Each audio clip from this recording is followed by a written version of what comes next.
Price lord. Welcome to Bible quiz part number 3. இன்றைக்கி நம்ம ஆதியாகமத்திலிருந்து நம்ம சில கேள்விகளை பார்க்க போகிறோம். ஆனால் அதுலேயும் ஒரு ட்விஸ்ட் இருக்குது. நம்ம போன முறை நம்ம ஏல தான் இந்த ஆன்சர் ஸ்டார்டிங் லெட்டர் இருக்குதுன்னு சொன்னோம். இந்த முறை இல்லைனா ஆல தான் ஆன்சர் ஸ்டார்டிங் இருக்கும். இப்போ நம்ம குயிஸ்குள்ளே போகலாம். First question. இப்போ மனுஷனு 6ஆம் நாள் தான் படித்ததுனால தான் 6ஆம் நாள் தான் நம்ம கரெக்டானது. அடுத்த கொஸ்டின். இது ஆட்டை தான் பலியிட்டுருப்பார், வேறு என்ன பலியிட்டுருப்பார்? என்ன ஆட்டுக்கடாவா? அடுத்த கொஸ்டின். ஆயினுடைய சகோதரன் ஆபேல் தான் கரெக்டாக, அது உறுதியாக சொல்ல. ஆமாம், கரெக்டான இது. அடுத்த கொஸ்டின். என்ன இது இப்படி இருக்கோ?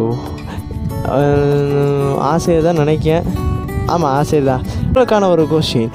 தன்னுடைய 75வது வயசில் ஏசப்பாவுக்கு கீழ்ப்பணிஞ்சு அவர் காஞ்ச தேசத்துக்கு போனவன், அது யார் அந்த மனுஷன் அப்படின்னு சொல்லிட்டு நீங்கள் கரெக்டாக ஆன்சர்ஸ் கமெண்டில் சொல்லுங்கள்.